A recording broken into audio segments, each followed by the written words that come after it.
चलिए स्टार्ट करते हैं। ये बिहार पुलिस का प्रीवियस ईयर क्वेश्चन है।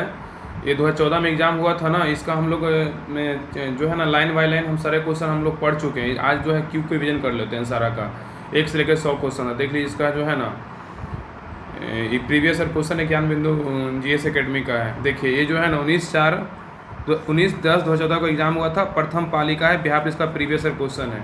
इसका अगर आपको डिटेल में सॉल्यूशन चाहिए तो इसका प्लेलिस्ट बना हुआ, जाके चेक कीजिएगा, आपको सारा मिल जाएगा। 5-6 क्लास होगा, सारा लाइन बाय लाइन एकदम पढ़े हम लोग। आज जो है 1 से लेकर 100 तक पूरा डिस्कशन कर लेते हैं। बताइएगा, हम क्वेश्चन पढ़ेंगे, आप लोग आंसर जरूर बताइएगा। आंसर ठीक है, क्वेश्चन हम बोलेंगे, आंसर आपको बोलना है। बाकी सारा डिटेल तो पढ़ ही चुके हैं, बाकी एक बार खाली रिकॉल कर लेते हैं। बताइएगा, क्वेश्चन नंबर 1 है 19/10/2014 को एग्ज़ाम हुआ था। ये बिहार पुलिस का प्रीवियस ईयर क्वेश्चन है। बताइएगा, क्वेश्चन नंबर 1 है, क्वेश्चन नंबर 1 कह रहा है कि हिंदी का क्वेश्चन है। बताइएगा, ये क्वेश्चन नंबर 1 कह रहा है कि सोहर मकान के भीतर है में कौन सा कारक प्रसर्ग है। तो क्या होगा बताइए, क्या है? तो अधिकरण है। कह रहा है ना कि सोहर मकान के भीतर है में कौन सा कारक प्रसर्ग है, तो अधिकरण है। क्या है? अधिकरण। बाकी सारा डिटेल तो हम लोग कल क्लास कर ही चुके हैं, आप लोग चेक कर लीजिएगा। जिनको नहीं मिलेगा प्लेलिस्ट चेक कीजिएगा, आप लोग को मिल जाएगा, वहाँ से आप लोग रिवीजन कर लीजिएगा। क्वेश्चन नंबर 2 पे आइए। कह रहा है क्वेश्चन नंबर 2 कि निम्नलिखित वाक्यों में से कौन सा वाक्य शुद्ध है। बताइए, इसमें कौन सा ऑप्शन में जो है ना वाक्य शुद्ध है, क्या है बताइए? थोड़ा जोर से बोलिए, आवाज़ यहाँ तक नहीं आ रहा है। और इसमें क्या है कि मृत्यु से पहले मेरी माँ ने मुझे बुलाया। अगर इसमें कौन सा वाक्य शुद्ध है ना, तो मृत्यु से पहले मेरी माँ ने मुझे बुलाया। और इसका फुल PDF ना अपने टेलीग्राम चैनल पे जो भेज दिए हैं। इसका पहले वाला भी प्रीवियस ईयर क्वेश्चन का भेज चुके हैं फुल PDF, और इसका भी हम PDF 2 दिन पहले ही डाल चुके हैं। अगर आप लोग टेलीग्राम चैनल से नहीं जुड़े तो जुड़ जाइए, इसका डिस्क्रिप्शन में हम लिंक डाल देंगे। सारा का जो है ना PDF हम डाल चुके हैं, जैसे से हम लोग पढ़ रहे हैं वैसे से PDF हम डाल चुके हैं वहाँ पे। बताइए, क्वेश्चन नंबर है 3। क्वेश्चन नंबर 3 पे कह रहा है कि उसने कहा मैं कल तुम्हारे घर जाऊंगा। यह कौन सा वाक्य है बताइए, क्या होगा? क्या है? तो मिश्र वाक्य है। कह रहा है ना कि उसने कहा कि मैं कल तुम्हारे घर जाऊंगा, यह कौन सा वाक्य है? तो मिश्र वाक्य है। क्या है? मिश्र वाक्य है। कह रहा है उसने कहा कि मैं कल तुम्हारे घर जाऊंगा, यह कौन सा वाक्य है? तो मिश्र वाक्य है। क्या है? मिश्र वाक्य, याद रखिएगा। अब आइए क्वेश्चन नंबर आइए आप 4 पे। क्वेश्चन नंबर 4 बताइएगा, जितना रिवीजन कीजिएगा ना उतना आपको फायदा करेगा। सिर्फ एक बार पढ़ने से कुछ नहीं होने वाला है, इसलिए जितना बार मन करे उतना बार रिवीजन करते रहिए पिछले क्लास को। ना कि छुट्टी है तो आज क्लास नहीं है तो नहीं करते हैं, जितना पीछे वाला क्लास ना रिकॉल करते रहिए। क्योंकि प्रीवियस ईयर क्वेश्चन आप अगर अच्छे से आपको याद रहेगा ना, तो बहुत सारा क्वेश्चन एग्जाम में ना रिपीट होता है। और जिस एग्ज़ाम का हम लोग तैयारी कर रहे हैं ना, जिस एग्ज़ाम का तैयारी कर रहे हैं, उस एग्ज़ाम का प्रीवियस ईयर क्वेश्चन आपको मुंह पे रहना चाहिए कि हाँ ये क्वेश्चन ना बिहार पुलिस में ये क्वेश्चन पूछा हुआ है। तो बताइए, क्वेश्चन नंबर 4 है कि निम्नलिखित में से कौन सा शब्द कमल का पर्यायवाची है। बताइए, क्या हुआ कमल का पर्यायवाची? अरविंद है। क्या है? अरविंद। कमल का पर्यायवाची कौन कौन होता है? याद रखिए, कंज होता है, पंकज होता है, जलज होता है, सरोज होता है, नीरज होता है, अम्बुज होता है, बारीज होता है, इंदवर होता है, राजीव होता है, उत्पल होता है। ये सभी क्या है ना कमल का पर्यायवाची है। क्या है? कंज है, पंकज है, जलज है, सरोज है, नीरज है, अम्बुज है, बारीज है, इंदिवर है, राजीव है, उत्पल है। ये सभी कमल का पर्यायवाची शब्द है। आगे अगर मदन का पर्यायवाची बोलेगा तो मदन का काम है, मनोज है, मयन है, अनंग है, पंचसर है, मनमथ है, रतिपति है, मानसीज है, पुष्पधनवा है, स्मरण है, मीन केतु है और मकर ध्वज है। अगर जलज का बोलेगा तो बादल है, धन है, जलधर है, नीरद है, परोध है, मेघ है, बारिद है, बरिधर। ये सभी जो है ना सभी का पर्यायवाची शब्द दिया हुआ है। चलिए क्वेश्चन नंबर आइए 5 पे। हमको नहीं लगता होगा ना जितना डिटेल इस बुक में दिया हुआ है ना उतना डिटेल कोई बुक में दिया हुआ होगा। बिहार पुलिस का प्रीवियस क्वेश्चन का बात कर रहे हैं, बहुत डिटेल इसमें दिया हुआ है। हम लोग लगता है कि डेली 10 क्वेश्चन पढ़ पाते थे, लगता है 5-6 क्लास की हैं तब जाके 100 क्वेश्चन समाप्त हो, जबकि उसमें 10 क्वेश्चन मैथ रीजनिंग का था। चलिए क्वेश्चन 5 बताइएगा कि इसमें कह रहा है कि लोहे का चना चबाना मुहावरे का अर्थ क्या होता है। बताइए, क्या होगा बताइए? संघर्ष करना। क्या होता है? संघर्ष करना। लोहे का चना चबाना मतलब क्या होता है? संघर्ष करना। लोहे का चना चबाना, संघर्ष करना। आइए क्वेश्चन नंबर 6 पे कह रहा है कि हाथों हाथ में कौन सा समास है। बताइए, हाथों हाथ में कौन सा समास है? तो हाथों हाथ में जो है ना अवयवी भाव समास है। क्या है? अवयवी भाव समास है, याद रखिएगा।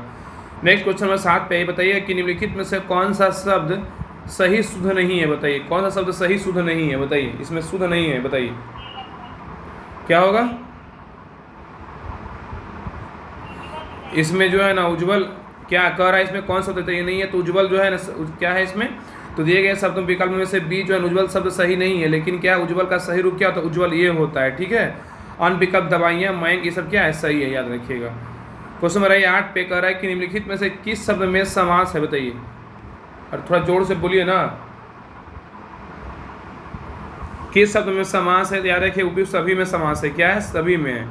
इसमें राधाध्यक्ष में भी है, राधा रानी में भी है, यथाशक्ति में है, सभी में है। राधाध्यक्ष का बोलेगा तो तत्पुरुष समास है, राधा रानी का बोलेगा तो द्वंद्व समास है, यथाशक्ति का बोलेगा तो अव्ययी समास है। नेक्स्ट इंग्लिश का क्वेश्चन कह रहा है कि what is the similar meaning of antagonist, क्या होगा, सिमिलर मीनिंग ऑफ एंटागोनिस्ट की क्या होगा, ऑप्शन नंबर सी होगा, ओपोनेंट होगा, क्या ओपोनेंट।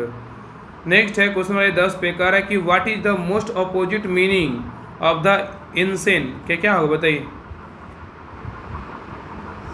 इंसान का बोलेगा तो सेन, अपोजिट मीनिंग बोलेगा तो सेन, अपोजिट वर्ड्स सेन मतलब बुद्धिमान होता है, साउंड ब्लेनेस्ड रेटिनल, इंसेन एडजेक्टिव है, इसमें पागल और मानसिक रोगी होता है, और एक्यूर मतलब अनेक बार घटित होना, और डिफरेंस मतलब अंतर होता है, रिजेंबल मतलब क्या होता है, समान लगाना। नेक्स्ट है क्वेश्चन 11 कह रहा है कि that which is fit to be eaten is known is, क्या होगा,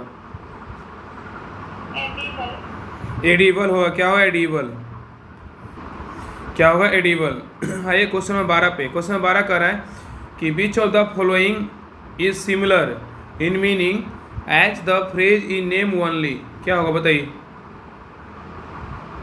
नॉमिनल होगा, क्या होगा, नॉमिनल होगा, क्या होगा, नॉमिनल। अब आइए क्वेश्चन नंबर 13 पे आइए, क्वेश्चन नंबर 13 कह रहा है कि फिल इन द ब्लैंक्स, ये भी क्वेश्चन हिंदी का है, इंग्लिश का है, कह रहा है कि fill up the blanks with the correct option, इसमें खाली स्थान में भरना है, करेक्ट ऑप्शन कह रहा है independence has brought equality of opportunity but mayor law खाली स्थान equal rights was not enough, क्या भराएगा, बताइए। लेजलाइजिंग भराएगा, क्या लेजलाइजिंग। नेक्स्ट है 14 नंबर क्वेश्चन कह रहा है कि which of the following is similar in meaning as the phrase ironing out, ironing out क्या होगा, रिजॉल्विंग, क्या होगा, रिजॉल्विंग, रिजॉल्विंग, फॉर्मिंग रिजॉल्विंग है, रिसॉल्विंग, रिसॉल्विंग पढ़ सकते हैं। आयरनिंग आउट मतलब समाधान करना होता है, और फॉर्मिंग मतलब होता है गठन करना, चेंजिंग मतलब होता है बदल रहा, और मॉडिफाइंग मतलब क्या होता है, बदल रहा। नेक्स्ट है क्वेश्चन नंबर 15 पे कह रहा है कि which of the following part of the sentences is error, error निकालना है, इसमें दिया हुआ ना, बस इरर छाटना, इसमें कौन सा गलत है। तो ही had committed that he would B resumed after 2 days, तो इसमें क्या इरर है, तो डी नंबर जो है ना गलत है, क्या डी, डी तो दिया भी नहीं है, डी जो है ना, हाँ सही है, वाइल प्रोड्यूसिंग ऑन लीव है, हाँ तब बी रिज्यूम जो है जैसा दिया हुआ है ना, इसमें B while producing leave he had committed that he would be resume after 2 days, यहाँ पे गलत है, ठीक है ना। यहाँ पे कह रहा है कि वुड बी प्लस वर्ब 3 का प्रयोग पैसिव वॉइस में किया जाता है, और वाक्य में एक्टिव वॉइस में रखना चाहिए, इसलिए वुड रिज्यूम लिखा जाएगा, ठीक है, इसलिए गलत है, वहाँ पे रिज्यूम होगा। अब आइए क्वेश्चन नंबर 16 पे कह रहा है, क्वेश्चन नंबर 16 कि निम्नलिखित विदेशी यात्रियों की भारत यात्रा के क्रमानुसार निर्दिष्ट करें, बताइए इसमें कौन कौन होगा।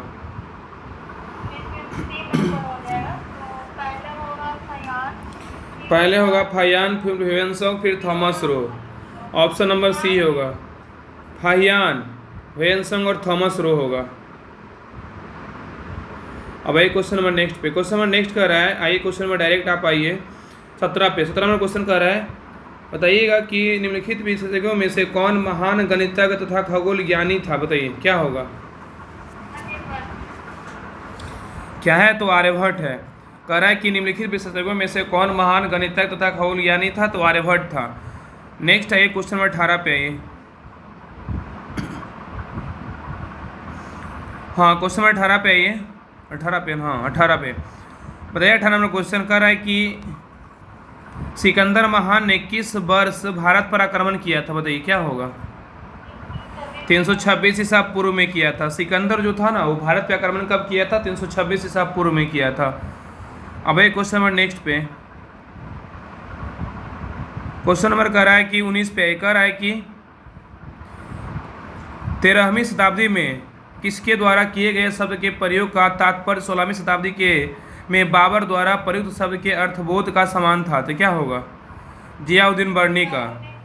तो कह रहा है कि 13वीं शताब्दी में जियाउद्दीन बर्नी द्वारा किए गए शब्द के प्रयोग का तात्पर्य 16वीं शताब्दी में बाबर द्वारा प्रयुक्त शब्द के अर्थबोध के समान था। अब भाई नेक्स्ट क्वेश्चन नंबर 20 पे, क्वेश्चन नंबर 20 कह रहा है कि दिल्ली सल्तनत, कह रहा है कि दिल्ली सल्तनत की सर्वप्रथम महिला राज्यकर्ता कौन थी, बताइए। दिल्ली सल्तनत की क्या होगा, रजिया होगा। क्या होगा, रजिया। कह रहा है दिल्ली सल्तनत की सर्वप्रथम महिला राज्यकर्ता कौन थी, रजिया सुल्तान। तो दिल्ली सल्तनत की सर्वप्रथम महिला राज्यकर्ता कौन थी, रजिया सुल्तान थी। किसकी पुत्री थी, इल्तुतमिश की पुत्री थी, याद रखिए इल्तुतमिश की पुत्री थी। अब नेक्स्ट क्वेश्चन पे बताइए, क्वेश्चन नंबर 21 कह रहा है कि गयासुद्दीन तुगलक ने किस वर्ष तुगलक वंश के साम्राज्य की स्थापना की थी, बताइए क्या होगा। 1320 में। कब किया, 1320 में। कह रहा है कि गयासुद्दीन तुगलक ने किस वर्ष तुगलक वंश के साम्राज्य की स्थापना किया था, 1320 में। बताइएगा नेक्स्ट क्वेश्चन हमारे नेक्स्ट पे 22 नंबर बताइए कि मुगल मंगोलों के वंशज मुगल कहाँ के मूल निवासी थे, बताइए क्या होगा। मध्य एशिया के थे, मध्य एशिया। कह रहा है कि मंगोलों के वंशज मुगल कहाँ के निवासी थे, तो मध्य एशिया के थे। अब आइए नेक्स्ट क्वेश्चन पे, क्वेश्चन नंबर 24 पे। क्वेश्चन नंबर 23 कह रहा है कि दिल्ली में हुमायूं का मकबरा किस मशहूर मुगल शासक ने शहंशाह ने बनवाया था, बताइए कौन बनवाया था। अकबर बनवाया था। दिल्ली में हुमायूं का मकबरा किस मशहूर मुगल शहंशाह ने बनवाया था, तो अकबर बनवाया था। तो दिल्ली में हुमायूं का मकबरा मुगल शहंशाह अकबर के काल में बनवाया गया था, ठीक है। अब आइए नेक्स्ट क्वेश्चन पे, क्वेश्चन नंबर 24 कह रहा है कि किस कला को कैलोग्राफी कहते हैं, बताइए किस कला को कहते हैं। सुंदर लेखन को जो है ना कैलोग्राफी कहते हैं। क्या कहते हैं, सुंदर लेखन को कैलोग्राफी कहते हैं। याद रखिएगा ना कि अगर मानचित्र बनाने की कला को बोलेगा तो कार्टोग्राफी कहते हैं, छवियां बनाने की कला को कहते हैं फोटोग्राफी कहते हैं, पत्थर पर लिखने की कला को ना लिथोग्राफी कहते हैं। तो मानचित्र बनाने वाले को कार्टोग्राफी, छवियां बनाने वाले फोटोग्राफी, पत्थर पर लिखने वाले को लिथोग्राफी कहते हैं। और सतह पर जो है ना सपाट पर खांचे काटकर डिजाइन का उकारने का अभ्यास को उत्कीर्णन कहते हैं। और हाथी दांत का नक्काशी को आइवरी कार्विंग कहते हैं। पथरी पर नक्काशी को मूर्तिकला कहते हैं। और नेक्स्ट है कि कपड़े पर सुई का उपयोग कर सूते से सजाने की कला को कढ़ाई कहते हैं। और सोने की पानी चढ़ाने की कला को गिल्डिंग कहते हैं।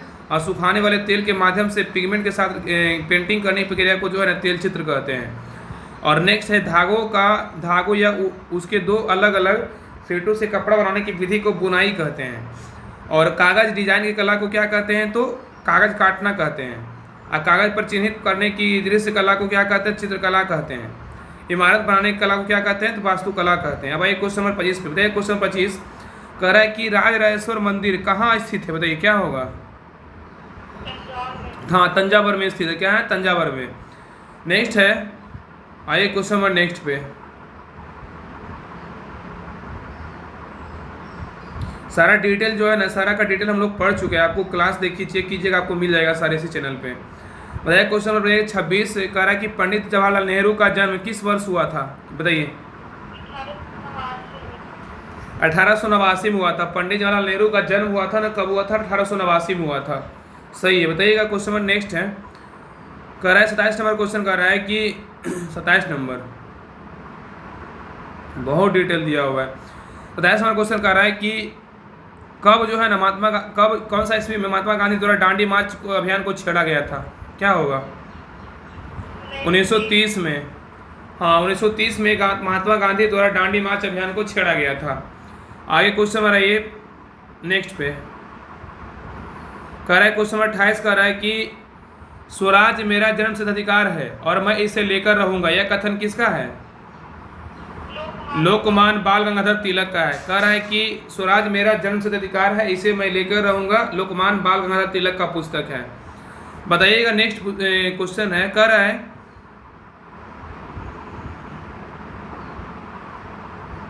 क्वेश्चन हमारा ये 29 पे कह रहा है, 29 में क्वेश्चन कि 1930 में बिहार में किसान आंदोलन का नेतृत्व किसने किया था? क्या होगा बताइए?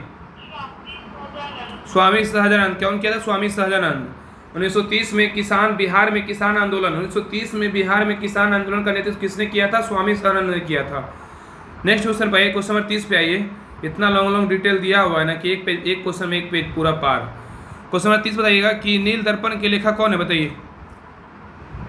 दीनबंधु मित्र है। नील दर्पण के लेखक कौन है? दीनबंधु मित्र। नील दर्पण के लेखक दीनबंधु मित्र। नेक्स्ट है क्वेश्चन नंबर आइए, नेक्स्ट 31 नंबर क्वेश्चन कह रहा है कि ब्रिटिश हाउस ऑफ कॉमन में सर्वप्रथम किस भारतीय ने आर्थिक निष्कासन सिद्धांत की भर्त्सना की थी? बताइए क्या होगा? Dadabhai Naoroji. British House of Commons में सर्वप्रथम किस भारतीय ने आर्थिक निष्कासन सिद्धांत की भर्त्सना की थी? तो दादा भाई नौरोजी। अब एक क्वेश्चन नंबर नेक्स्ट बताइए। क्वेश्चन नंबर नेक्स्ट कह रहा है कि क्वेश्चन नंबर कह रहा है 32, कह रहा है कि किस ब्रिटिश गवर्नर जनरल ने देश में सती प्रथा निर्मूल की थी? बताइए। Lord William Bentinck. क्या होगा? Lord William Bentinck. कह रहा है किस ब्रिटिश गवर्नर जनरल ने देश में सती प्रथा निर्मूल किया था? Lord William Bentinck. बताइएगा। नेक्स्ट क्वेश्चन याद हो रहा है ना? बाकी अगर पिछले वाला क्लास को रिवीजन करते रहा कीजिए। तो इस समय क्वेश्चन कह रहा है कि लोगों के लिए लोगों द्वारा रचित संचालित सरकार लोकशाही की परिभाषा किसने की थी? तो क्या होगा? अब्राहम लिंकन ने। किसने? अब्राहम लिंकन ने। कह रहा है कि लोगों के लिए लोगों द्वारा रचित संचालित सरकार लोकशाही की परिभाषा किसने की थी? अब्राहम लिंकन ने। नेक्स्ट क्वेश्चन नंबर पे आइए। कह रहा है क्वेश्चन नंबर नेक्स्ट बताइएगा 34 नंबर पे आइए। 34 नंबर पे कह रहा है 34 नंबर क्वेश्चन कि पंचायत चुनाव के लिए योग्य व्यक्ति के लिए निर्धारित न्यूनतम आयु सीमा क्या है? बताइए। 21 वर्ष है। पंचायत चुनाव के लिए योग्य व्यक्ति के लिए निर्धारित न्यूनतम आयु सीमा क्या है? तो 21 वर्ष है। 35 नंबर क्वेश्चन पे आइए। 35 नंबर क्वेश्चन कह रहा है कि बलवंत राय मेहता समिति किस प्रकार की पंचायत राज की संरचना की सिफारिश की है? बताइए। त्रिस्तरीय। क्या होगा? त्रिस्तरीय। बलवंत राय मेहता समिति ने किस प्रकार के पंचायत राज की संरचना की सिफारिश किया? त्रिस्तरीय। नेक्स्ट है, देखिए कुछ इंपॉर्टेंट है, देख लीजिए, इसको पढ़ ही देते हैं। कह रहा है भारत में पंचायती राज समिति प्रमुख समितियां हैं। कह रहा है कि अशोक मेहता समिति जो है 2 स्तरीय मॉडल पर आधारित था। ठीक है, इसका जो गठन हुआ था 1977 में गठन हुआ था अशोक मेहता समिति का, और अगस्त 1978 में रिपोर्ट सौंपी गई, जनता पार्टी सरकार के सौंपी थी। और जीपके राव समिति का स्थापना हुआ था 1982 में हुआ था, राजीव गांधी सरकार में किया गया था। और लक्ष्मीमल सिंघवी समिति का स्थापना हुआ था 1986 में, और थुंगन समिति का स्थापना हुआ था 1988 में, और गौडगिल समिति का स्थापना हुआ था 1988 में। तो थुंगन गौडगिल 1988, लक्ष्मी सिंघवी समिति 1986 और जीपके राव समिति का बोले 1985 राजीव गांधी सरकार में यह स्थापना हुआ था। अशोक मेहता समिति बोला 1977 में स्थापना हुआ था। अब एक क्वेश्चन नंबर 36 पे कह रहा है, क्वेश्चन नंबर 36 कह रहा है कि संविधान के किस संशोधन ने मूलभूत अधिकारों पर नीति निर्देशक सिद्धांतों का श्रेष्ठता प्रदान किया है? बताइए क्या होगा? संविधान, हाँ 42वां संविधान संशोधन। कह रहा है कि संविधान के किस संशोधन ने मूलभूत अधिकारों को नीति निर्देशक सिद्धांतों को श्रेष्ठता प्रदान की? 42वां संविधान संशोधन 1976। अब एक क्वेश्चन नंबर 37 पे आइए। क्वेश्चन नंबर 37 कह रहा है कि सुप्रीम कोर्ट के जुडिशियल रिव्यू कार्यकलाप का मतलब किसका अधिकार होता है? बताइए। संविधान की विधि प्रावधान की सार्वभौमिक वैधता का परीक्षण। कह रहा है कि सुप्रीम कोर्ट के जुडिशियल रिव्यू कार्यकलाप का मतलब क्या अधिकार होता है? तो सुप्रीम कोर्ट के जुडिशियल रिव्यू कार्यकलाप का मतलब होता है संविधान विधि प्रावधान की संवैधानिक वैधता का परीक्षण करना। आइए क्वेश्चन नंबर नेक्स्ट पे आइए। 38 नंबर क्वेश्चन कि किसी राज्य के मुख्यमंत्री की नियुक्ति किसके द्वारा की जाती है? तो क्या होगा? राज्यपाल द्वारा। किसी राज्य के मुख्यमंत्री की नियुक्ति करना रहेगा कि कौन करेंगे? तो राज्यपाल करेंगे। अब आइए क्वेश्चन नंबर 39 पे कुछ जो है ना इंपॉर्टेंट अनुच्छेद है, बताइए। राज्यपाल संबंधित महत्वपूर्ण अनुच्छेद, इसको रिपीट कर लेते हैं। बताइएगा कि राज्यों के राज्यपाल होगा कौन सा अनुच्छेद में? बताइए। राज्यों का राज्यपाल क्या होगा? अनुच्छेद 153 में राज्यों का राज्यपाल बोले अनुच्छेद 153 में भैया राज्य की कार्यपालिका शक्ति निहित होगी कौन से किस अनुच्छेद में है राज्यपाल में अगर है तो 154 में है। राज्य की कार्यपालिका शक्ति राज्यपाल के रूप में निहित होगी तो 154 में है। बताया कि राज्यपाल की नियुक्ति राष्ट्रपति करते हैं किस अनुच्छेद में है 155 में है। राज्यपाल की नियुक्ति राष्ट्रपति करते हैं अनुच्छेद 155 में। बताइएगा कि कार्यकाल समानता 5 वर्ष राष्ट्रपति के पदार्पण रहता है किस अनुच्छेद में है 156 में है। बताइए राज्यपाल की अर्हताएं किस अनुच्छेद में है अर्हताएं बोलेगा तो 157 और 158 में है। बताइए राज्यपाल की शपथ किस अनुच्छेद में राज्यपाल की शपथ बोलेगा तो 159 में है। बताइए आकस्मिक परिस्थितियों में राज्यपाल का कार्य किस अनुच्छेद में है 160 में है। राज्यपाल की क्षमादान की शक्ति किस अनुच्छेद में है 161 में है। अध्यादेश जारी करने की शक्ति किस अनुच्छेद में है 213 में है। राज्यपाल जो अध्यादेश जारी कर सकता है 213 के अनुच्छेद के तहत। राज्यपाल द्वारा जिला न्यायाधीश की नियुक्ति किस अनुच्छेद में है 233। अब आए क्वेश्चन 39 पे 39 में क्वेश्चन कर रहा है कि उच्च न्यायालय के कोई न्यायाधीश सेवानिवृत्ति के बाद निजी तौर पे वकालतकार व्यवसाय किस स्तर तक कहाँ कर सकते हैं समान स्तर या उच्च स्तरीय अन्य किसी न्यायालय में। तो कह रहा है कि उच्च न्यायालय के कोई न्यायाधीश सेवानिवृत्ति के बाद निजी तौर पे वकालत का व्यवसाय किस स्तर पे कहाँ कर सकते हैं तो समान स्तर या उच्च स्तरीय अन्य किसी न्यायालय में। बताइएगा नेक्स्ट क्वेश्चन कह रहा है आइए क्वेश्चन नंबर आप 40 पे। बताइए क्वेश्चन नंबर 40 कह रहा है कि सर्वोच्च न्यायालय के न्यायाधीश कितने वर्ष की आयु तक सेवारत रह सकते हैं 65 वर्ष। सर्वोच्च न्यायालय का बात करेगा ना तो 65 वर्ष होगा लेकिन अगर उच्च न्यायालय का बात करेगा तो 62 वर्ष होगा। पता है ना। नेक्स्ट है अब बताइए उच्चतम न्यायालय से जो है ना सर्वोच्च और उच्चतम न्यायालय से संबंधित कुछ अनुच्छेद है इंपॉर्टेंट है। बताइए उच्चतम न्यायालय की स्थापना या गठन किस अनुच्छेद में बताइए 124 में है। उच्चतम न्यायालय की स्थापना तथा गठन किस अनुच्छेद में 124 में है। बताइए न्यायाधीशों का वेतन किस अनुच्छेद में है 125 में है। और कार्यकारी मुख्य न्यायाधीशों की नियुक्ति किस अनुच्छेद में है 126 में है। बताया कि तदर्थ न्यायाधीशों की नियुक्ति किस अनुच्छेद में है 127 में है। बताया अभिलेख न्यायालय के रूप में उच्चतम न्यायालय किस अनुच्छेद में है 129 में है। राष्ट्रपति की उच्चतम न्यायालय की सलाह की शक्ति किस अनुच्छेद में है 143 में। कितना है 143। अब आइए नेक्स्ट पे क्वेश्चन नंबर 41 पे कह रहा है 41 नंबर क्वेश्चन कि फ्रेंच ओपन टेनिस 2014 का पुरुष एकल विजेता कौन है बताइए राफेल नडाल है। कौन है राफेल नडाल। कहाँ है राफेल नडाल याद रखिएगा। फ्रेंच ओपन 2014 का पुरुष एकल विजेता कौन है राफेल नडाल याद रखिएगा। ये सब इंपॉर्टेंट दो पहले करंट अफेयर्स क्वेश्चन है ना इसलिए ज़्यादा ध्यान नहीं देना है। आगे नेक्स्ट क्वेश्चन पे और ये मेन देखिए मेन जो है याद रखिएगा ना अगर यहाँ पे क्योंकि देश का जो नाम पूछता है यार वो तो खैर पुराना हो गया लेकिन याद रखिए नोवाक जोकोविच कहाँ का है तो सर्बिया का है। नोवाक जोकोविच बोलेगा तो सर्बिया का है। और स्टेफनोस सिटसिपास कहाँ का है तो ग्रीस का। आर्यन सबलेंका जो इंपॉर्टेंट है कहाँ का है बेलारूस का है। ई रावाकीना कहाँ कजाकिस्तान का है। कार्लोस अल्काराज बोलेगा तो कहाँ का है याद रखिएगा स्पेन का है। नोवाक जोकोविच भी बोलेगा तो कहाँ का है तो कहाँ का है नोवाक जोकोविच स्पेन का ही है। और मार्केट बांद्रासोवा कहाँ का चेक गणराज्य का है। ओन्स जाबेर बोलेगा तो ट्यूनिसिया का। ये सब याद रखिएगा देश का नाम पूछता है कि किस खिलाड़ी किस देश का है। क्वेश्चन 42 पे बताइएगा निम्नलिखित में से किसकी हमारे सौरमंडल में एक ग्रह के रूप में गणना नहीं होती है। प्लूटो का नहीं होता है ठीक है लेकिन बृहस्पति का होता है मंगल का होता है। तो कह रहा है कि किसकी हमारे सौरमंडल के एक ग्रह के रूप में गणना नहीं होता है तो प्लूटो का नहीं होता है। बताएगा नेक्स्ट कह रहा है 43 नंबर क्वेश्चन कह रहा है कि दक्षिणी गोलार्ध में उत्तर अयनांत किस दिन होता है बताइए 22 दिसंबर को होता है। दक्षिणी गोलार्ध में उत्तर अयनांत किस दिन को होता है 22 दिसंबर को होता है। बताइएगा नेक्स्ट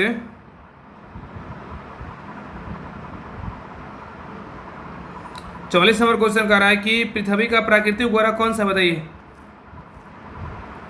क्या है तो चंद्रमा है। पृथ्वी का प्राकृतिक उपग्रह क्या है चंद्रमा है याद रखिएगा। क्वेश्चन नंबर 45 पे कह रहा है कि दिल्ली से हावड़ा चलने वाली राजधानी एक्सप्रेस गुजरती है क्या बताइए दिल्ली उत्तर प्रदेश बिहार बंगाल। कह रहा है ना कि दिल्ली से हावड़ा चलने वाली राजधानी एक्सप्रेस गुजरती है दिल्ली उत्तर प्रदेश बिहार बंगाल। नेक्स्ट है 46 नंबर क्वेश्चन कह रहा है कि गीतांजलि एक्सप्रेस किसके बीच चलती है बताइए गीतांजलि एक्सप्रेस बोले तो हावड़ा से मुंबई के बीच जो है गीतांजलि एक्सप्रेस चलता है, हावड़ा से मुंबई के बीच गीतांजलि एक्सप्रेस चलता है। 47 नंबर क्वेश्चन कर रहा है कि दक्षिण नवल कमांड का मुख्य कार्यालय कहाँ स्थित है, बताइए कहाँ है, तो कोचीन में। कहाँ है, कोचीन में। दक्षिण नवल कमांड का मुख्य कार्यालय कहाँ स्थित है, कोचीन में स्थित है। अब एक क्वेश्चन नंबर 48 पे कुछ इंपॉर्टेंट मुख्यालय है कमांड का, देखिए कमांड है मुख्यालय है। अगर यहाँ पे पूर्वी कमांड का मुख्यालय बोलेगा तो विशाखापट्टनम में है, पश्चिमी कमांड का मुख्यालय बोलेगा तो मुंबई में है, दक्षिणी कमांड का मुख्यालय बोलेगा तो कहाँ है, कोचीन में है, याद रखिएगा सब। नेक्स्ट 48 नंबर क्वेश्चन कर रहा है कि निम्नलिखित में से कौन सा देश का सबसे पुराना पैरामिलिट्री दल है, बताइए कौन सा देश का जो है ना, कौन सा देश का सबसे पुराना पैरामिलिट्री फोर्स है, याद रखिएगा कौन, असम राइफल है ना, असम राइफल बताइएगा। नेक्स्ट अब इसमें कुछ प्रमुख संगठन है, ठीक है, प्रमुख संगठन दिया हुआ है, स्थापना दिया, मुख्यालय दिया। बताइएगा कि असम राइफल का स्थापना कब हुआ था, मुख्यालय कहाँ है, बताइए क्या होगा। असम राइफल का स्थापना हुआ था 1835 में और इसका मुख्यालय कहाँ है, शिलोंग में। बताइए केंद्रीय रिजर्व पुलिस फोर्स, बताइए कि बल सीआरपीएफ का स्थापना कब हुआ, मुख्यालय कहाँ है। सीआरपीएफ का स्थापना हुआ 1939 में, मुख्यालय कहाँ है, तो न्यू दिल्ली में। बताइएगा कि होम गार्ड्स एचजी का स्थापना कब हुआ था, मुख्यालय कहाँ है, बताइए। होम गार्ड का जो स्थापना हुआ 1946 में, मुख्यालय कहाँ, विभिन्न राज्यों में है। बताइए एनसीसी राष्ट्रीय नेशनल कैडेट कोर, राष्ट्रीय कैडेट कोर, इसका स्थापना कब हुआ था, 1948 में, मुख्यालय बोला नई दिल्ली में है। बताइए प्रादेशिक सेना टीए स्थापना कब हुआ था, 1949 में हुआ था, मुख्यालय कहाँ, विभिन्न राज्यों में है। बताइए आईटीबीपी भारत तिब्बत सीमा पुलिस, इसका स्थापना कब हुआ था, 1962 में, मुख्यालय कहाँ है, न्यू दिल्ली है। बताइएगा बीएसएफ सीमा सुरक्षा बल, बॉर्डर सिक्योरिटी फोर्स, नेक्स्ट था सीमा सुरक्षा बल, इसका स्थापना हुआ था 1965 में, मुख्यालय कहाँ है, न्यू दिल्ली मुख्यालय, ठीक है। बताया तटरक्षा बल सीजी का स्थापना कब हुआ था, कोस्ट गार्ड का, इसका स्थापना हुआ था 1978 में, मुख्यालय बोलेगा तो नई दिल्ली मुख्यालय है। बताइएगा एनएसजी नेशनल सिक्योरिटी जो है ना गार्ड, इसका सुरक्षा गार्ड का बोलेगा तो राष्ट्रीय सुरक्षा गार्ड का स्थापना 1984, मुख्यालय नई दिल्ली। और त्वरित कार्य बल RAF, इसका स्थापना कब हुआ था, 1992 में स्थापना हुआ था। बताइए क्वेश्चन 49 कर रहा है कि नेवल कमांड कहाँ स्थित है, बताइए नेवल कमांड, नेवल कमांड कहाँ स्थित है, विशाखापट्टनम स्थित है। कहाँ याद रखिए, विशाखापट्टनम में स्थित है। नेक्स्ट 52 नंबर क्वेश्चन कर रहा है कि निम्नलिखित में से कौन सा भारत का राष्ट्रीय गीत है, बताइए क्या होगा, क्या है, वंदे मातरम है। क्या है, वंदे मातरम। भारत का राष्ट्रीय गीत बोलेगा तो वंदे मातरम है। वंदे मातरम के रचयिता कौन है, बंकिम चंद्र चटर्जी है, याद रखिएगा। नेक्स्ट क्वेश्चन पे आइए, क्वेश्चन नंबर आइए नेक्स्ट पे 51 नंबर क्वेश्चन बताइएगा कि भारत के प्रथम उपराष्ट्रपति कौन थे, बताइए। Doctor S Radhakrishnan. भारत के प्रथम उपराष्ट्रपति कौन थे, डॉक्टर एस राधाकृष्णन। नेक्स्ट पे आइए, क्वेश्चन नंबर नेक्स्ट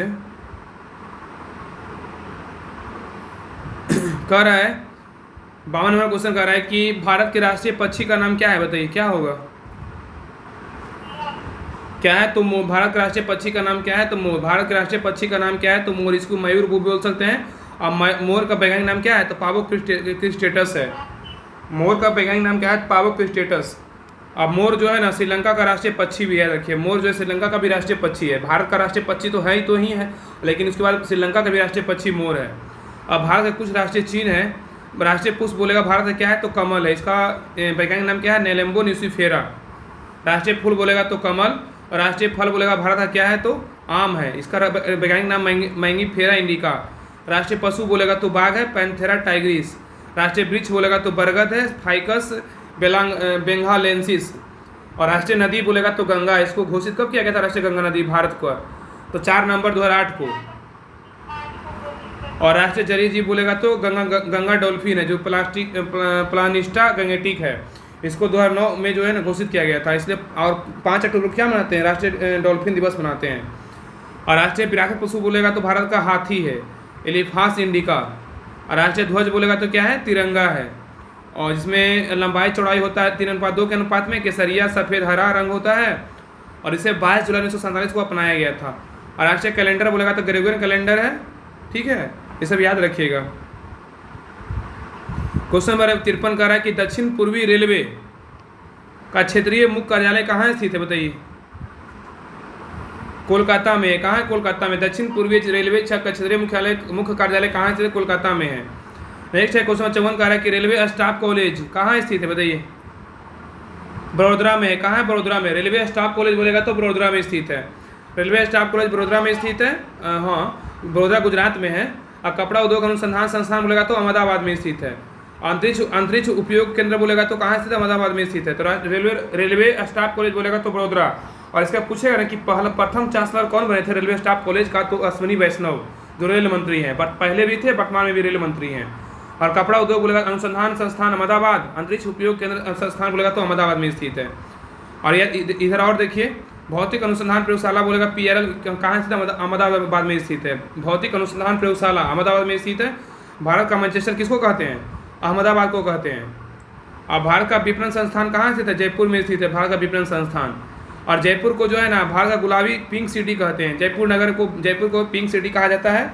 और केंद्रीय औषधि अनुसंधान बोलेगा तो लखनऊ में स्थित है। औद्योगिक विश्व अनुसंधान केंद्र बोलेगा तो लखनऊ में है। और केंद्रीय वनस्पति विज्ञान अनुसंधान संस्थान बोलेगा तो लखनऊ में है। और लखनऊ को नवाबों का शहर बोला जाता है, सबको पता है। अब भारतीय गन्ना अनुसंधान बोलेगा तो लखनऊ में है। याद रहे, सभी जो है ना लखनऊ में। केंद्रीय औषधि अनुसंधान लखनऊ, औद्योगिक विश्व विज्ञान अनुसंधान बोलेगा तो लखनऊ, और केंद्रीय वनस्पति विज्ञान अनुसंधान संस्थान बोलेगा तो लखनऊ। लखनऊ को नवाबों का शहर कहा जाता है। भारतीय गन्ना अनुसंधान संस्थान बोलेगा तो लखनऊ में स्थित है। क्वेश्चन नंबर 58 पे कह रहा है कि कोचिन बंदरगाह कहाँ स्थित है, बताइए। कोचिन बंदरगाह कहाँ है? तो केरल में है। कहाँ है? केरल में है। कोचिन बोलेगा तो केरल में है। नेक्स्ट क्वेश्चन पे आइए। क्वेश्चन नंबर आइए नेक्स्ट पे, बताइएगा। 56 नंबर क्वेश्चन कर रहा है कि लोकप्रिय गोपीनाथ बारदोलाई अंतर्राष्ट्रीय हवाई अड्डा कहाँ स्थित है, बताइए। ये स्थित है गुवाहाटी में। लोकप्रिय गोपीनाथ बारदोलाई अंतर्राष्ट्रीय हवाई अड्डा कहाँ स्थित है? तो गुवाहाटी में स्थित है, बताइएगा। नेक्स्ट क्वेश्चन, लोकप्रिय गोपीनाथ बारदोलाई अंतर्राष्ट्रीय हवाई अड्डा कहाँ स्थित है? गुवाहाटी में स्थित है। अब वही क्वेश्चन नंबर 57 पे कह रहा है कि 57 पर बताइएगा कि ASLV का पूरा नाम क्या है? ASLV का पूरा नाम बताइए तो क्या होगा? ऑगमेंटेड सैटेलाइट लॉन्च व्हीकल है। कह रहा है ASLV का पूरा नाम क्या है? तो augmented satellite launch vehicle. Next है 58 में कह रहा है कि कार्बेट राष्ट्रीय उद्यान कहाँ स्थित है, बताइए। कार्बेट राष्ट्रीय उद्यान उत्तराखंड। जिम कार्बेट राष्ट्रीय उद्यान कहाँ स्थित है? उत्तराखंड में स्थित है। अब एक क्वेश्चन नंबर आइए, देखिए कुछ इंपॉर्टेंट उद्यान है, बताइएगा। भारत के प्रमुख राष्ट्रीय उद्यान है जो इस प्रकार है, बताइएगा कि दुधवा राष्ट्रीय उद्यान कहाँ है? दुधवा बोलेगा तो यूपी में। दुधवा बोलेगा तो यूपी में। आगे कह रहा है कान्हा माधव फॉसिल्स पेंच पन्ना, ये सब सतपुड़ा संजय गांधी कहाँ है? तो मध्य प्रदेश में। कहाँ है? मध्य प्रदेश में। कान्हा माधव फॉसिल्स पेंच पन्ना सतपुड़ा संजय गांधी कहाँ है? तो मध्य प्रदेश में है। बताया सरिस्का थार केवला देव मुकुंदरा कहाँ स्थित है राष्ट्रीय उद्यान? तो राजस्थान में। सरिस्का राष्ट्रीय उद्यान राजस्थान में, थार रेगिस्तान राजस्थान में, केवला देव राष्ट्रीय उद्यान राजस्थान में, मुकुंदरा बोलेगा तो राजस्थान में स्थित है। बताइए काजीरंगा, मानस, नामेरी, उरांग, रायमोना ये कहाँ स्थित है? तो असम में। कहाँ स्थित है? असम में। बताया कि हेमिस भारत का सबसे बड़ा राष्ट्रीय उद्यान है, कहाँ स्थित है? लद्दाख में है। बताया कि महात्मा गांधी माउंट हैरियट और मिडिल बटन आइलैंड और सैंडल पीक गलथिया इत्यादि ये सब कहाँ स्थित है? तो अंडमान निकोबार में। बहुत इंपॉर्टेंट है। महात्मा गांधी बोलेगा राष्ट्रीय उद्यान कहाँ है? तो अंडमान निकोबार में है। माउंट हैरियट बोलेगा नेशनल पार्क कहाँ है? तो अंडमान निकोबार में है। मिडिल बटन आइलैंड बोलेगा ना, ये सब देखिए कहीं नहीं पढ़े होंगे। Middle button island Andaman Nicobar में है। और सैंडल पीक बोलेगा तो अंडमान निकोबार, और गलथिया बोलेगा तो अंडमान निकोबार। बताइए गुइंडी कहाँ है? गुइंडी बोलेगा तो तमिलनाडु में है। मनाली खाड़ी बोलेगा तो कहाँ है? तमिलनाडु में है। इंदिरा गांधी बोलेगा तो कहाँ है? तमिलनाडु में है। मुदुमलाई मुकुर्ती बोलेगा तो कहाँ है? तमिलनाडु में। ये सभी राष्ट्रीय उद्यान है तमिलनाडु में है। अगला है नन्दा देवी, रायाजी, गंगोत्री, गोविंद, पशु विहार इत्यादि कहाँ है? उत्तराखंड में है। नंदा देवी, रायाजी, गंगोत्री, गोविंद, पशु विहार कहाँ है? तो उत्तराखंड में है। वह नामदफा मोलिंग कहाँ है? अरुणाचल प्रदेश में है। वाल्मीकि बोलेगा तो एकमात्र राष्ट्रीय उद्यान बिहार का बोलेगा तो बिहार में है, ठीक है, पश्चिमी चंपारण में है। अब वही नेक्स्ट क्वेश्चन पे, अब बताइए वर्तमान समय में भारत में कुल कितने राष्ट्रीय उद्यान है? तो क्या होगा? 106 है। कितना? 106। अब आगे आइए,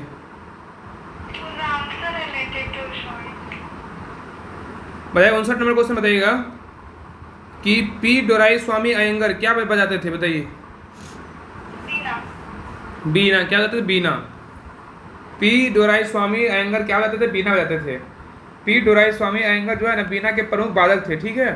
आगे कुछ इंपॉर्टेंट है, ये भी बहुत पूछता है। बताइए कि पन्नालाल घोष का संबंध किससे है? बताइए पन्नालाल घोष का संबंध बांसुरी से है। किससे है? बांसुरी से है। ठीक है। हरिप्रसाद चौरसिया का संबंध किससे है? बांसुरी से है। ठीक है। बताया कि विजय राघव राव का संबंध किससे है? किस वाद्ययंत्र से? विजय राघव राव का बांसुरी से है। प्रकाश बंडेरा का बोलेगा तो बांसुरी से है, याद रखिएगा। बताया कि मुश्ताक अली खान का संबंध किससे है? तो सितार से। किससे? सितार से। पंडित रविशंकर का बोलेगा तो सितार से है। विलायत खां बोलेगा तो संबंध है सितार से। ठीक है। अब मणिलाल नाग का संबंध किससे है? तो सितार से है। जया विश्वास का संबंध किससे है? तो सितार से है। बताया कि नेक्स्ट है ब्रिज नारायण का संबंध किससे है? तो सरोद से। किससे? सरोद से। उस्ताद अली खान का संबंध किससे है? सरोद से है। चंदन राय का संबंध किससे है? सरोद से है। अशोक कुमार राय का संबंध किससे है? तो सरोद से है। बताइएगा नेक्स्ट उस्ताद अल्लाह रखा खान का संबंध किससे है? तबला से। किससे? तबला से। पंडित समता प्रसाद का संबंध किससे है? तो तबला से है। और अंबिका प्रसाद का संबंध बोलेगा तो ये भी तबला से है। बताइए टी एस नंद कुमार का संबंध किससे है? मृदंग से है। ए भी आनंद का संबंध मृदंग से है। बताइएगा नेक्स्ट ब्रिजभूषण भट्ट का संबंध किससे है? गिटार से है। श्री कृष्ण नलिनी मजुमदार का संबंध किससे है? तो गिटार से है। ब्रिजभूषण काबरा का संबंध गिटार से है। बताइए उस्ताद बिस्मिल्लाह खान का संबंध किससे है? शहनाई से है। और शैलेश भागवत का संबंध शहनाई से। हरि सिंह का संबंध शहनाई से। अनंत का संबंध शहनाई से। पंडित शिव कुमार शर्मा का संबंध संतूर वादक से है। भजन सोपारी बोलेगा संतूर वादक है। ये सब इंपॉर्टेंट है। ये सब हालांकि पहले हम लोग पढ़ चुके हैं डिटेल क्लास। भाई भी तो रिवीजन कर रहे हैं, लेकिन कुछ कुछ इंपॉर्टेंट इसको रिवीजन करवा दे रहे हैं। वह 60 नंबर क्वेश्चन कर रहा है कि भरतनाट्यम नृत्य की शुरुआत कहाँ हुई? बताइए। तमिलनाडु में हुआ है। भरतनाट्यम की शुरुआत कहाँ हुआ है? तमिलनाडु में हुआ है। भाई कुछ इंपॉर्टेंट नर्तकियां हैं। बताइए कि लच्छू महाराज, अच्छन महाराज, सितारा देवी का संबंध किससे है? किस नृत्य से है? तो कथक से है। यामिनी कृष्णमूर्ति, वेम्पति, सत्यनारायणम, इनका संबंध किससे है? तो कुचिपुड़ी से है। रीता देवी, सविता मेहता, झावेरी बहने का संबंध मणिपुरी की है। झावेरी बहने जो है ना एकदम बहुत फेमस डांसर है शास्त्रीय नृत्य का, मणिपुरी का। के कल्याणी अम्मा, रागिनी देवी, भारती शिवाजी का संबंध मोहिनीअट्टम से है। अब आइए नेक्स्ट पे। बताया कि रामकृष्ण तालुकदार और कृष्णा छासी कश्यप का संबंध किससे है? तो क्षत्रिया से है। रुक्मिणी देवी, यामिनी कृष्णमूर्ति, सोनल मानसिंह का संबंध बोलेगा तो भरतनाट्यम से है। रुक्मिणी देवी, यामिनी कृष्णमूर्ति, सोनल मानसिंह भरतनाट्यम से। मृणाली साराभाई, आनंद शिवरामन और शांताराव का संबंध कथकली से है। अब आइए नेक्स्ट पे। क्वेश्चन आ रहा है 61 पे। बताइए क्वेश्चन नंबर 61 का रहा है कि लोहे की तीली भरी हुई है, एक नाव तालाब के पानी में तैर रही है। जब लोहे की तीली को हटा दिया जाए तो तब पानी का स्तर क्या रहेगा? बताइए। वही रहेगा। हाँ बिल्कुल सही है। आगे नेक्स्ट क्वेश्चन पे कह रहा है 62 नंबर की आकाश में उड़ते पक्षी में होती है कौन सी ऊर्जा होती है? बताइए। गतिज और स्थितिज ऊर्जा दोनों होता है। आकाश में उड़ते पक्षी में दोनों ऊर्जा होता है, गतिज भी होता है, स्थितिज भी, दोनों ऊर्जा होता है। नेक्स्ट है बताया कि गति के सूत्र जो है ना S बराबर UT plus half AT square में S का मतलब क्या होता है? बताइए। इनमें से कोई नहीं। देखिए कह रहे हैं ना कि गति के सूत्र में जो है ना, गति का सूत्र क्या होता है? S बराबर UT plus half AT square. और U बराबर क्या होता है? प्रारंभिक वेग होता है। ठीक है। T बराबर समय होता है। U बराबर अंतिम वेग या चाल होता है। S बराबर क्या होता है? विस्थापन अथवा दूरी बोल सकते हैं। A बराबर क्या? एक्सीलरेशन मतलब त्वरण। ठीक है, याद रखिएगा। अब आइए नेक्स्ट क्वेश्चन पे।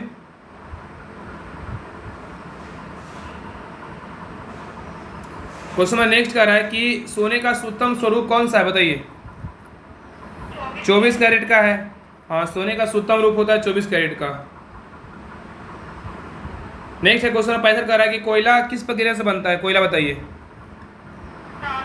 कार्बोनाइजेशन प्रक्रिया से जो है ना कोयला बनता है। कोयला किस प्रक्रिया से बनता है? कार्बोनाइजेशन प्रक्रिया से कोयला बनता है। नेक्स्ट क्वेश्चन पे आइए।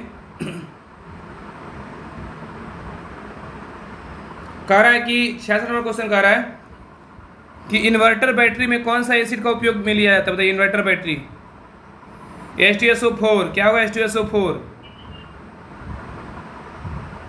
नेक्स्ट क्वेश्चन पे आइए।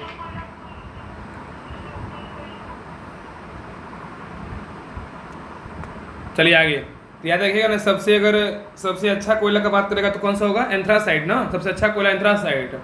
और सबसे खराब कोयला बोलेगा तो बिटुमिनस होता है, ठीक है, बिटुमिनस। पीट होता है, सबसे खराब कोयला पीट होता है, हाँ। और सबसे अच्छा कोयला तो एंथ्रासाइट होता है। बताइए क्वेश्चन 67 का रहा है कि निम्नलिखित में से कौन सा समान नमक का स्रोत है? बताइए क्या होगा? हेलाइट है। क्या है? हेलाइट। निम्नलिखित में से कौन समान नमक का स्रोत है? तो हेलाइट है। नेक्स्ट क्वेश्चन पे कह रहा है कि 68 नंबर की मनुष्य के मूत्र में कौन सा एसिड पाया जाता है? बताइए, सबको पता है यूरिक एसिड पाया जाता है। मनुष्य के मूत्र में यूरिक एसिड पाया जाता है। क्वेश्चन नंबर आइए 69 नंबर क्वेश्चन पे आइए। 69 नंबर क्वेश्चन 69 का रहा है कि नेमाटोड द्वारा कौन सा रोग होता है? बताइए, नेमाटोड द्वारा फाइलेरियासिस होता है। क्या होता है? फाइलेरियासिस। कह रहा नेमाटोड द्वारा कौन सा रोग होता है? फाइलेरियासिस होता है। नेक्स्ट क्वेश्चन पे आइए। कह रहा है कि नेक्स्ट नंबर क्वेश्चन है कितना है? 70 नंबर पे कह रहा है कि श्वेत रक्त कणिका का मुख्य कार्य क्या होता है? बताइए। संक्रमण से लड़ना। कह रहा है कि श्वेत रक्त कणिका का क्या मुख्य कार्य क्या है? तो संक्रमण से लड़ना। नेक्स्ट क्वेश्चन पे आइए। कह रहा है क्वेश्चन नंबर नेक्स्ट 71 पे कह रहा है एंजाइम मदद करता है किस में? बताइए। एंजाइम मदद करता है भोजन पचाने में, करता है ना, एंजाइम मदद करता है भोजन पचाने में। अब नेक्स्ट क्वेश्चन पे नेक्स्ट है कि भोजन का पाचन समान रूप से होता है किस में?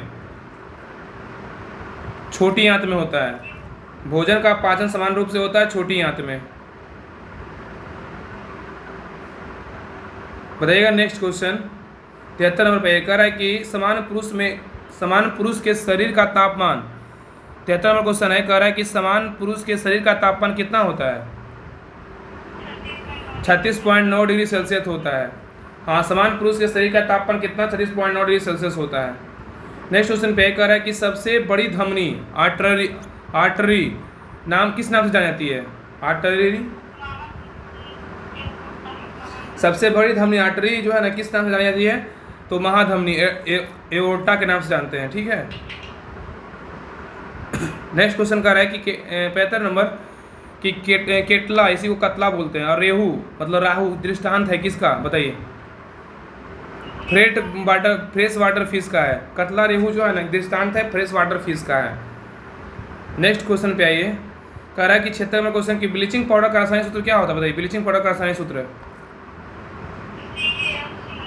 CaOCl2। ब्लीचिंग पाउडर का रासायनिक सूत्र क्या है? CaOCl2। नेक्स्ट क्वेश्चन पे आइए। बताइएगा। कह रहा है नेक्स्ट क्वेश्चन कि एल्बो ज्वाइंट, बताइएगा, क्वेश्चन नंबर 77 है। कह रहा है एल्बो ज्वाइंट किस प्रकार की ज्वाइंट है? बताइए। हिंज ज्वाइंट है। क्या है? हिंज ज्वाइंट है। एल्बो ज्वाइंट किस प्रकार की ज्वाइंट है? तो हिंज ज्वाइंट है। नेक्स्ट है 78 नंबर क्वेश्चन की रक्त परिवहन तंत्र की व्याख्या किसने किया? हार्वे ने किया। कौन किया? हार्वे ने। रक्त परिवहन तंत्र की व्याख्या किसने किया? तो हार्वे ने किया। अब भाई नेक्स्ट क्वेश्चन कह रहा है कि प्राकृतिक बरन का सिद्धांत किसने दिया? बताइए। प्राकृतिक बरन का सिद्धांत चार्ल्स डार्विन ने दिया। प्राकृतिक बरन का सिद्धांत किसने दिया? चार्ल्स डार्विन ने दिया। नेक्स्ट क्वेश्चन पे कह रहा है 80 नंबर क्वेश्चन कि अंधों को पढ़ने के लिए लिपि को क्या कहते हैं? बताइए। ब्रेल लिपि कहते हैं। क्या कहते हैं? ब्रेल लिपि। लुईस ब्रेल दिवस कब मनाते हैं? क्या होगा? 4 जनवरी को। नेक्स्ट क्वेश्चन है कि ध्वनि की तीव्रता निर्धारित होती है किसमें? किससे? आयाम से। ध्वनि की तीव्रता निर्धारित होती है आयाम से। नेक्स्ट क्वेश्चन है सीड्स क्या है? बताइए। सीड्स क्या है? घातक मृत्यु रोग है। सीड्स क्या है? घातक मृत्यु रोग है। अब भाई क्वेश्चन नंबर 83 बताइए कि पितरस जो है ना, पितरस का कार्य क्या है? बताइए। पितरस का कार्य वसा का एमल्सीकरण करना। पितरस का काम क्या है? तो वसा का एमल्सीकरण करना। 84 नंबर कह रहा है एटिनिल किस लिए प्रयोग में लाया जाता है? बेटा, एटिनिल किस लिए प्रयोग में लाया जाता है? रक्तचाप घटाने के लिए। नेक्स्ट क्वेश्चन पे आइए। यूरेनियम का कौन सा आइसोटोप न्यूक्लियर रिएक्टर में होने वाली श्रृंखला प्रतिक्रिया को जारी रखने की क्षमता रखता है? तो क्या होगा? यूरेनियम 235। यूरेनियम का कौन सा आइसोटोप न्यूक्लियर रिएक्टर में होने वाली श्रृंखला प्रतिक्रिया को जारी रखने की क्षमता रखता है? यूरेनियम 235। नेक्स्ट है, ट्रिपल एंटीजन किन 3 रोगों से बचाता है? क्या होगा? काली खांसी, टेटनस और डिप्थीरिया। ट्रिपल एंटीजन किन 3 रोगों से बचाता है? तो काली खांसी, टेटनस और डिप्थीरिया। नेक्स्ट है, अब आइए क्वेश्चन आइए आप 87 पे। बताइए कि सोडियम कार्बोनेट का व्यापारिक नाम क्या है? बताइए। धोने का सोडा है। सोडियम कार्बोनेट बोलेगा धोने का सोडा, सोडियम बाइकार्बोनेट बोलेगा तो खाने का सोडा। नेक्स्ट है 88 नंबर का, जेनेटिक कोड की खोज किसने किया? हरगोविंद खुराना। जेनेटिक कोड की खोज किसने किया? हरगोविंद खुराना। हाँ, कुछ इंपॉर्टेंट आविष्कारक है। आविष्कारक हो जाए तो बताइए, थोड़ा सा रिवीजन कर लेते हैं। बताया कि रक्त परिसंचरण प्रमुख आविष्कारक हो जाए कि आविष्कार दिया हुआ, आविष्कारक दिया हो जाए कि रक्त परिसंचरण तंत्र की खोज किसने किया? बताइए। रक्त परिसंचरण का विलियम हार्वे। क्या होगा? William Harvey. इंसुलिन का बोलेगा तो बैंटिंगम बेस्ट। रेबीज टीका बोलेगा तो किसने खोज किया? Louis Pasteur. एंटीजन बोलेगा तो लैंडस्टीनर। विषाणु बोलेगा तो इवानोवस्की। रक्त समूह कहेगा तो क्या होगा? लैंडस्टीनर। हृदय प्रतिरोपण शल्य बोलेगा तो क्रिश्चियन बर्नार्ड। पेनिसिलिन कहेगा तो ए फ्लेमिंग। विटामिन बोलेगा तो हॉपकिंस। फंग भी हॉपकिंस दोनों देता है, फंग भी देता है। विषाणु विज्ञान बोले तो इवानोवस्की और बेजेनेरिनक। हाइजा व तपेदिक का रोगाणु किसका खोज किसने किया? Robert Koch. टीका लगाना एडवर्ड जेनर। बैक्टीरिया जीवाणु द्वारा होता है इसका बैक्टीरिया बोलेगा तो जीवाणु हिंदी में होता है ल्यूवेनहॉक। गर्भ निरोधक गोलियां पिनकस। पोलियो टीका जोनी साल्क। पोलियो ड्रॉप बोलेगा तो Albert Sabin. Polio drop Albert Sabin. Stethoscope René Laennec. Malaria परजीवी Ronald Ross. Antiseptic surgery Lister. BCG का टीका यूरिन कॉलमेट। बताया 89 नंबर क्वेश्चन कह रहा है कि पीने के पानी में क्लोरीन मिलाई जाती है, क्या कारण है? क्योंकि क्या मिलाती है, किस लिए मिलाते हैं? हाँ, तो पीने के पानी में क्लोरीन मिलाई जाती है क्योंकि जो है ना, क्लोरीन युक्त पानी रोग के कीटाणु से मुक्त होता है। पीने के पानी में क्लोरीन मिलाई जाती है क्योंकि क्लोरीन युक्त पानी रोग कीटाणुओं से मुक्त होता है। अब आइए नेक्स्ट क्वेश्चन पे।